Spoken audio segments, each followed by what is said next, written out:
আমাদের দেশে কেউ মারা গেলে চল্লিশা বা জমাত খাওয়ানো হয়, এটা জায়েজ আছে কিনা? ভাইরা আমার, বাংলাদেশের সবচেয়ে শক্তিশালী বেদাত হলো এই বেদাত। এর চেয়ে বড় শক্তিশালী বেদাত এদেশে আর নাই। এই ঠিক ঠিক বলা মানুষ বহু লোক আছে জমাত খায় বেড়ায়। এই বরগুনার আমাদের অফিসে কিছু স্টাফ আছে, বরগুনার 2-3 জন আমার পরিচিত। তো এরা, আমি শুনছি যে তাদের একটা গ্রুপ খুলছে, তারা ফেসবুকে না যেন হোয়াটসঅ্যাপে গ্রুপ খুলছে, জমাত খাওয়ার গ্রুপ। কোথায় কখন কে মরে, কোথায় কার মরার খাওয়ান হয়, ওই গ্রুপে জানাই দিলে সবাই দলে দলে সেখানে চলে যায়। এটা তারা এক এক ইউনিয়নের এক একজন মিলে এটা করছে, যাতে কোনো ইউনিয়নের জমাত যাতে মিস না হয়। তো ভাই, এটা হলো সবচেয়ে শক্তিশালী বিদআত। কেন? আমি একটা কথা প্রায় বলি, আপনি গুগলে গিয়ে, সবার হাতে হাতে এখন আজকাল মোবাইল আছে, স্মার্টফোন আছে, গুগলে গিয়া শ্রাদ্ধ লিখে সার্চ দিবেন, তালিব্যস রফালা আকার দয়ের পিঠে বড় ধ, শ্রাদ্ধ। শ্রাদ্ধ লিখে যদি আপনি সার্চ দেন, আপনি দেখবেন সার্চের যে রেজাল্ট আসবে আপনার চোখ খুলে দিবে। কি? হিন্দুদের মধ্যে একটা ধারণা আছে, সেটা হলো যদি কোনো মানুষ মারা যায়, যে মারা যায় তার মৃত্যুর পর এলাকাবাসী আত্মীয় স্বজন সবাইকে দাওয়াত দিয়ে না খাওয়ানো হলে ওই লোক স্বর্গে সোনা দানা পায়, খাওন পায় না, সে না খায় কষ্ট করে। এই জন্য ওই লোকের জন্য যে খানা দানার আয়োজন করে, ওই অনুষ্ঠানের নাম হলো শ্রাদ্ধ। ওইটার নাম কি ভাই?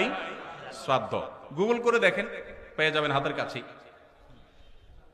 আমাদের সাবকন্টিনেন্টে যেহেতু হিন্দু ভাইদের সাথে আমাদের সামাজিক সহাবস্থান আছে, তারা তাদের ধর্ম পালন করেন। আমি তাওহীদবাদী, আমি ইমানদার, সেই জায়গা থেকে আমি শিরকে, আল্লাহর নিকট সবচেয়ে অপরাধ মনে করে বাঁচার চেষ্টা করি। কিন্তু তারটা তিনি করেন, তারটা তিনি করে, এটা তার ব্যাপার। কিন্তু তাদের সাথে মিশার ফলে তাদের অনেক সংস্কৃতি আমাদের মুসলমানদের মধ্যে চলে আসছে, আমরা টেরও পাই নাই। এই যে মানুষ মারা যাওয়ার পরে যে খাওয়ার অনুষ্ঠান মৃত ব্যক্তির ওয়ারিসদের উপরে চাপানো হয়, এটা ওই শ্রাদ্ধ থেকে এসেছে। এটা ইসলামে নাই। ইসলামে আছে উল্টাটা। উল্টা কি? একটা মানুষ মারা গেছেন, নবী সাল্লাল্লাহু আলাইহি সাল্লাম বলেছেন অমুক মারা গেছেন, তার পরিবারের লোকদের জন্য তোমরা খাবারের ব্যবস্থা করো। কেন? কারণ তাদের রান্না করার মতো মানসিক অবস্থা নাই। আমরাও সেটা করি, অবশ্য আপনারাও করেন।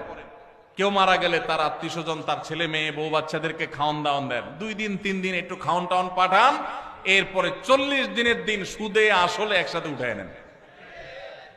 কি বলেন? খাবার পাঠান গামলায় করে একটু, আর খাওয়ার সময় গোটা গরুটা খেয়ে ফেলেন এলাকার মানুষ। বাপ মারা গেছে, আপনি খুশি না বেজার? খুশি না বেজার? আপনার মা মারা গেছে, আপনি খুশি না বেজার?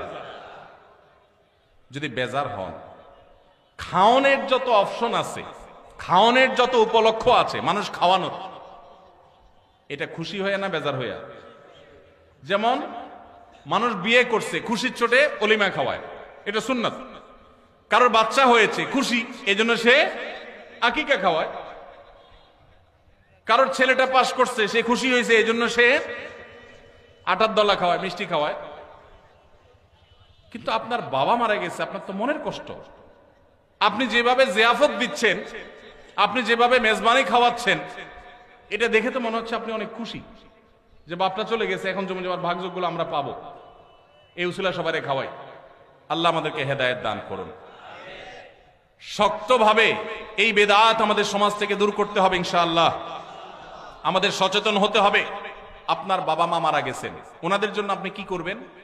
দোয়া করবেন, ইস্তেগফার করবেন, চোখের পানি ফেলবেন, দান সাদাকা করবেন। মাদ্রাসায় এতিম গরিব ছাত্ররা আছে, একবেলা খাবার টাকা দিয়ে দেন। মসজিদে কিছু ইট কিনে দেন, মসজিদের জায়গা কিনবে, সেখানে টাকা দিয়ে দেন। একজন গরিব মানুষকে কিছু টাকা দিয়ে দেন। মুর্দার তরফ থেকে সাদাকা করলে তার সব মুর্দা পায়, সেটা আপনি করেন। কিন্তু এই যে অন্য ধর্মের মানুষদের মতো করে খাবার অনুষ্ঠান যেটা করছেন, এটা সুন্নাহর খেলাফ। সুন্নাহ হলো মৃত ব্যক্তির পরিবারকে খাওয়ানো, তাদের কাছ থেকে খাওয়াটা সুন্নাত নয়। আল্লাহ আমাদেরকে বুঝার তৌফিক দান করুন।